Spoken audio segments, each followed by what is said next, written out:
Welcome to the Mumbles Christadelphian screencast. This is the second in a small series in which we have been reflecting on the COVID-19 pandemic and the implications that it's had for our community and beyond. This morning, I'm joined by Stephen Palmer. Stephen's a member of the Mumbles meeting, but also, really interesting at this time, he's a medical epidemiologist who specialises in infectious disease. So welcome, Stephen. Good morning. How are you? Yeah. Good to have you with us. Thanks for joining us. Stephen, listen, I'm going to give you 1 minute. Tell us, what does an epidemiologist do? Okay, well, the sort of epidemiologist that's quoted in the media now every minute of every day, that's mathematical epidemiology. They're modelers. They are computer epidemiologists looking at the patterns of disease at the population levels. So they're statisticians, mathematicians. Sort of epidemiology I've done in my career is medical epidemiology, where we would go out into the field to investigate outbreaks and try to control outbreaks, measure how much disease there is in the whole population, trying to find out the causes of disease, and ultimately trying to prevent the occurrence of those diseases. So epidemiology is pretty much the basic science, medical science of public health, and that's what I've been practicing. Interestingly enough, during my career, I seem to have spent a lot of my time on what are called the zoonotic diseases that are transmitted from animals to humans. And of course, it's widely understood now that the coronavirus that we're dealing with has its origins, as most viruses have done that affect humans, in the animal population. That's incredibly interesting. It seems an irony to me that you know, for I don't know how many years you've been an epidemiologist. And now just in this last, few months, we've had this massive pandemic. Well, it is ironic because, all my career we've been preparing for it. Then I retire, then it happened. Of course, I should think they've still kept you pretty busy. What are your opinion on things? Well, it's a really important thing. Of course, it's a very serious situation to have a pandemic like this. There have been previous coronavirus outbreaks. There was, remember, back in 2012, what's called MERS, the Middle East Respiratory Syndrome, which humans have caught from their camels, believe it or not. The camels may have been infected by bats. Bats seem to be a major reservoir for human infection. And then before that, there was the SARS coming out of China in 2002. Right. They were contained. They didn't spread in the same way that the current one is. And of course, epidemiology doesn't just look at, the virology and how things are transmitted. It looks at the underlying factors. And one of the things that the world has to consider now is why do these diseases emerge? And some of the reasons are to do with human activity, population growth, invasion of the habitats of these animals, and then international travel, spreading the disease through people being pressed together and transmission occurring and then spreading it across the world. So you have to look at the bigger picture as well as the infection themselves, as what human activity is doing to actually expose itself to these sorts of diseases. That's incredibly interesting. I'm sure we could discuss this pandemic in extraordinary detail, particularly, if I could pick your brain, it wouldn't take us long to discuss it from my perspective. But listen, I read a headline saying that we're all epidemiologists now. I'm particularly interested, though, as you know, in biblical perspectives. And I've heard you talk in the past for many years about infectious diseases, particularly in relation to the law of Moses and the amazing foresight of the Bible. Would you like to comment on that?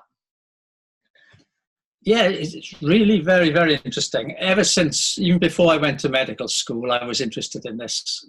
I was shown a book by a long time ago now a professor of medicine in Bristol called Professor Rendell Short, and he wrote a book which was a little paperback book, very well known amongst sort of Bible students, called The Bible and Modern Medicine, in which he sketched out some of the things that the Bible speaks about that have to do with public health. And when I went to medical school, I sometimes had time on my hands and went into the library and read a lot of the history of medicine and history of epidemiology. I didn't realize I'd have a career in it, but let me be interested in some of the quotes I found there.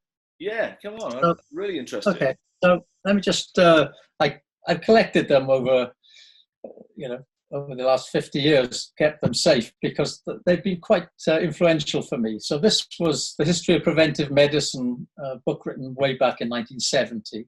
Okay. And it says, one has but to read the Bible carefully and thoughtfully to conclude that the wisdom expressed therein regarding health, hygiene and sanitation form the groundwork of today's public health rules. These biblical rules on health and hygiene were far in advance of and superior to any which then existed in the world. That's just another an extraordinary statement, isn't it? Yeah. Another one, this is Singer and Underwood. This was the standard history of medicine textbook, Oxford University Press, way back in 1962. It says, among the physicians of classical antiquity, we find no consistent view of the transmission of infection by contact. In fact, indeed, the whole idea of infection was effectively absent from them. It was reserved for the Middle Ages to conceive serious official measures against the spread of epidemics. These measures were derived from the leper ritual of the Bible and its fundamental concept of isolation. And just one more. This was a book from 1977, Medicine in the Bible and the Talmud.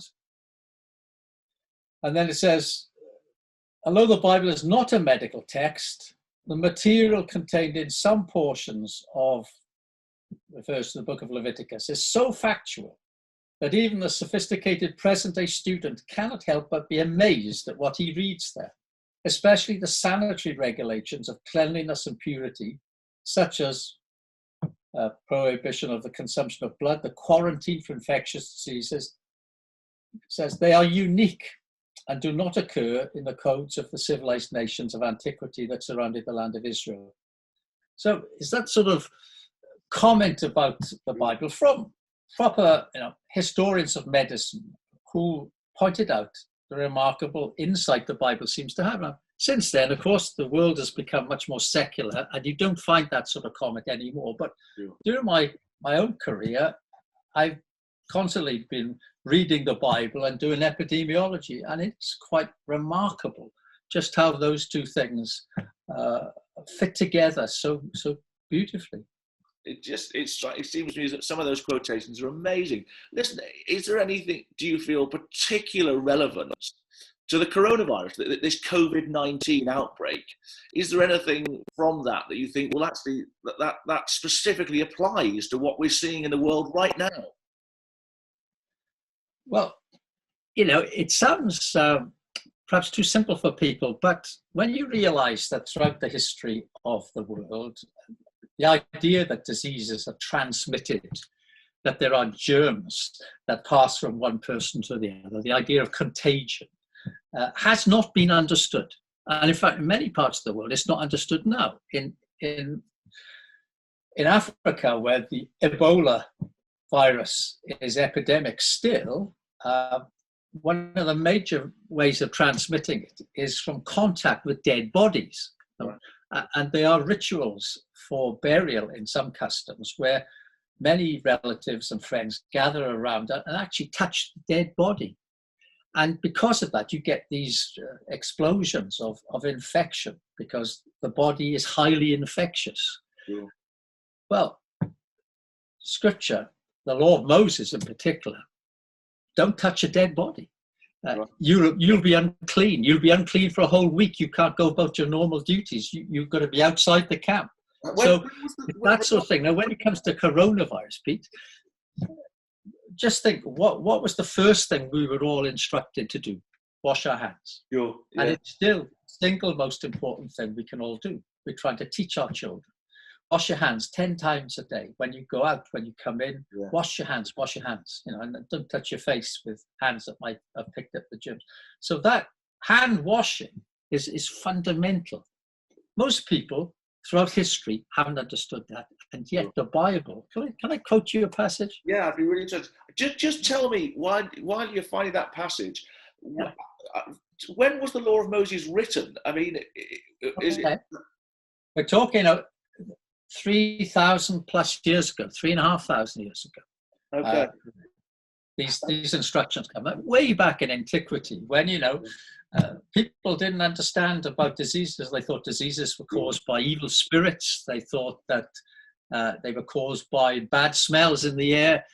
They didn't understand about contagion at all. Okay. When you read Leviticus chapter 15, okay, and this is the law concerning bodily discharges. So my Bible heading has it. So, and it goes on in quite some length, but it says, whoever touches anything that somebody with a discharge, somebody who's got stuff running out of their body, not pleasant, but that's the medical reality. Whoever touches the bed or anything else that the person who's ill has come in contact with, says, must wash his clothes and bathe in water and be unclean. He who touches the body of him who has the discharge shall wash his clothes and bathe in water and be unclean. And the person who's got the disease, the person who is contaminating others, if he touches them, they're contaminated. But it says, if he has not rinsed his hands in water. Sure. In other words, if he's rinsed his hands in water and he touches something, it's not unclean. And this idea of rinsing one's hand in water, and the scriptures have a lovely phrase in the Hebrew. It's living water. Or running water is living water. Yeah. Running water cleanses from this discharge, this uncleanness. Now you think, well, that's obvious. No, but it's not obvious, and it never was obvious to people. And yet, the Bible has this. Now, the other big issue, Peter, is social distancing. We all know that, don't we? Sure. That people stay 2 meters away, because the evidence for 2 meters, not 1.5 meters, not 3 meters, it's a little bit dodgy. But social distancing is exactly what happens under the law of leprosy in the Bible. And this is Leviticus chapter 13. So the priest is a doctor, right? The priest shall examine the person, and they've got a sore, or they've got a rash, or they've got something like that. And then the priest, if he's not sure what the diagnosis is, this is what it says in verse 4 of this is Leviticus chapter 13. The priest shall isolate the one who has the sore for 7 days. And the priest shall examine him on the 7th day. And indeed, if the sore appears to be as it was, and the sore was not spread on the skin, then the priest shall isolate him another 7 days. Then the priest shall examine him again. And if in the end it turns out to be leprosy, this poor person is put outside of the camp. Now, it sounds cruel, but if you're protecting the whole camp from a deadly infectious disease, putting people in isolation is exactly what we would do today. And then just one other thing, which I found. I mean, that is extraordinary, though. I mean, just a couple of weeks ago, I had some of the symptoms for the coronavirus. I mean, I've not been tested. It's not possible for me to be tested at this time. And, probably if I was, I perhaps haven't had it. But interestingly, I had to be in isolation for 7 days. It just seems extraordinary to me that over 3,000 years ago, the law of Moses is asking the same things.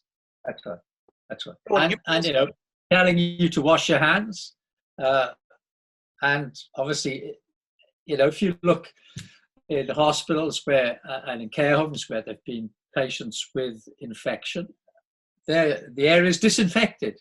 The bedding and the room and the handles and doors and everything is disinfected. Well, Why? Because they've been touched by somebody who's got the condition, which is exactly what the law of Moses has said. Amazing. And then leprosy, isolation. And then there's one other thing, the person with leprosy, of course, it's a really sad thing that somebody had to go through this. But it says, now the leper shall cover his mustache. Right. He should cover his mustache, obviously with some sort of cloth or robe or garment. And he shall cry, unclean, unclean. In other words, stay away from me, stay away from me. So it's not amazing. And the whole debate today is whether we should wear face masks. And the Welsh government has said it's not going to recommend it, and the English government has recommended it. And the question is, the evidence isn't so clear cut. But the idea of face masks, is something that was actually suggested there. Well, that's amazing to me that there are people walking around Tesco today obeying the law of Moses. They don't even know it. That's right. And the fourth point I would say is relevant is that probably the coronavirus came into the human population from bats in China. Even if, as some conspiracy theories suggest, it was escaped from a laboratory. These are viruses which are harbored in bat populations. They may go into another animal, which is used for food, like the SARS virus came from, it seems, civet cats, which are a wild animal that are sold in live markets and very close proximity to human activity. Now, the law of Moses, of course, was very, very strict on preventing contact with animals which were called unclean. And most of the animals, like the bats and the civet cats and so on, they were not food animals as far as the Bible is concerned. They were excluded. They were unclean. Don't touch them. Don't touch the dead carcass. No reason to go and catch them because you're not going to eat them because they're unclean. And you think, well, boy, that would have, Ebola virus in Africa is acquired from fruit bats, bought for food. And the law of Moses basically would have put a gap between those viruses and the human population because of its stringent food laws. So does the law of Moses specifically say among the unclean animals that you can't eat bat? Yes, that's right. That's right. Chapter 11 of the law of Moses, bats are listed amongst many other animals. Sure. Cats and dogs wouldn't be allowed. The only animals that you could eat were cloven-footed, chewing the cud type animals. In other words, the domestic cows and sheep, and on the bird side, the chickens and so on. All the things that we would consider wholesome to eat, apart from pigs. Pigs were excluded. And of course, under the conditions in which pigs live in those times, they were highly, highly dangerous animals. And today, even pigs are very close to humans in their biology, and therefore the viruses that pigs have can actually cross into the human population relatively easily. Okay. I'm not saying we don't eat pork today because we're not under that law, and pork is produced in hygienic environments that are strictly controlled. But as an animal, they are pretty dangerous. You can understand the wisdom. Where did it get that wisdom from? That's the question. Yeah, well, I mean, it just strikes me as being remarkable that the Bible over 3,000 years ago is talking about how humans should not have contact with dead bodies, including animals, how that they needed to hand wash, laws around quarantine and isolation. This does seem to me to be remarkable. But what about other ancient civilizations like the Egyptians, the Babylonians? Didn't they have laws of hygiene and public health? But yeah, it's a really good question, Peter. I've sort of tried to research that as much as I can. And you and I, we've been to the British Museum, haven't we? We've seen what the ancient Egyptians were like. We've seen what the ancient Assyrians and Babylonians were like, the superpowers of the day when Israel were trying to follow, or not trying to follow, the law of Moses. And they believed that diseases were caused by magic. And the medicine of ancient Egypt in the time of Moses was based on the temple worship. And it's all about treatment. So if you go to the British Museum, you see these ancient papyri, the Ebers Papyrus and the London Papyrus and so on. And what they are telling you is if you want to get a treatment for a disease, say this incantation, offer this gift to the gods. And they don't have public health in the way the law of Moses does. Yeah.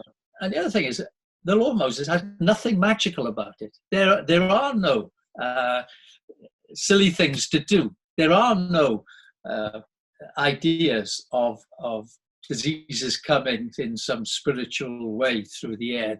It seems to have been understood that contagion and isolation and quarantine were the ways to deal with infectious diseases, and it inculcated into the Jewish people this sense of the need for hygiene and washing. And actually, throughout the ages, they've fared better in pandemics. Sometimes, look, in the Black Death in the 14th century in Europe, Jews were blamed for the disease. Yeah. There was an anti-Semitic slur, and they were persecuted, and terrible things were done to them. Why? Because they seemed to survive more than other people. Why? Because they washed their hands, because they had this sense of hygiene. The Assyrians themselves, they didn't, as far as I can tell, they did not have any of this concept of public health ideas. It was magic medicine again. The Bible doesn't have the magic. In fact, there are no treatments in the law of Moses, which, is an interesting point. It seems to be prevention that was understood. Right. And yet they didn't, as far as their science was concerned, there would have been no basis for understanding that. Well, I mean, it seems to me that either Moses, this just sort of extraordinary scientist, but what we know of Moses is actually he grew up in Egypt for 40 years before he went into a wilderness for another 40 years, before he then went into another wilderness, taking with him the best part of 2 million people with these laws.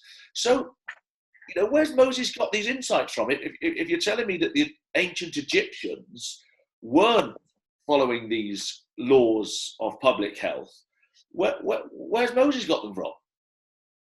Well, that's a really important question. And again, if I may read a little bit of the law to you, this is from the book of Deuteronomy, now chapter 4. And this is where Moses says the law came from. He says,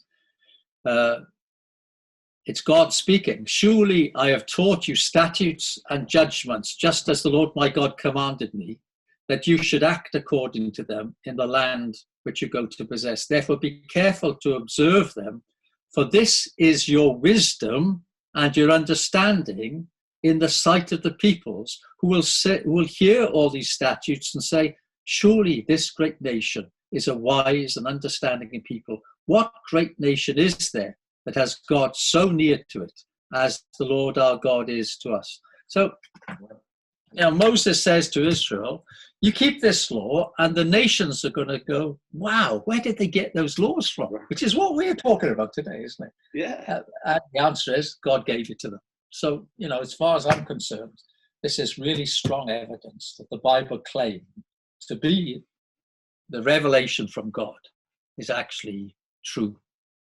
I mean, when you reflect on this, and with the knowledge that you have with your career, and then clearly as a Bible student, do you find that just in times like this that information helps you with your own personal faith?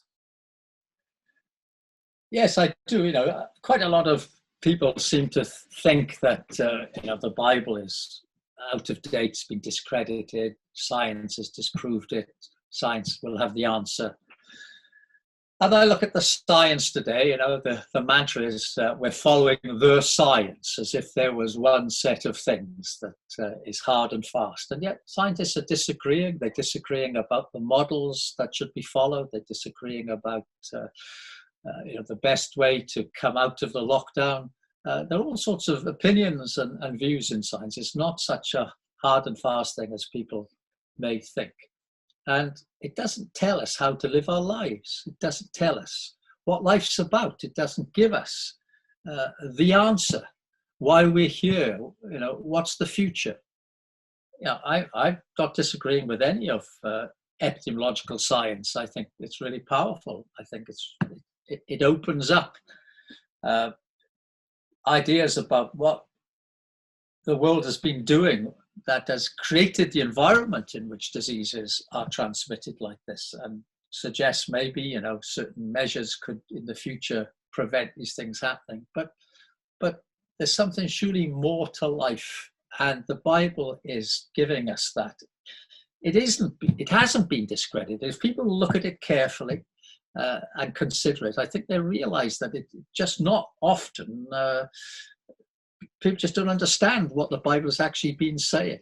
If we get back and read it carefully and thoroughly and thoughtfully, I think we'll find this sort of evidence coming through that the Bible knows where we are in the history of the world. It's anticipating the next step, and it's giving us a really solid basis for the development of faith, and that faith can give us hope for the future. Stephen, I'm going to leave it there. That was such an interesting chat. Thank you so much for joining me. Well, thanks, Peter, for the opportunity. It's a pleasure to talk about these exciting things. Oh, absolutely. And listen, to all watching online, for both of us, we thank you for joining us. We've been given a lot, haven't we, to think about and reflect on from what Stephen's just talked through with us. But on behalf of the Mumbles Christadelphians, we would say to you at this time, take care, stay safe. But it seems to me, from the reflections we've been given, that it's worth us opening up and reading our Bibles. Thank you for joining us.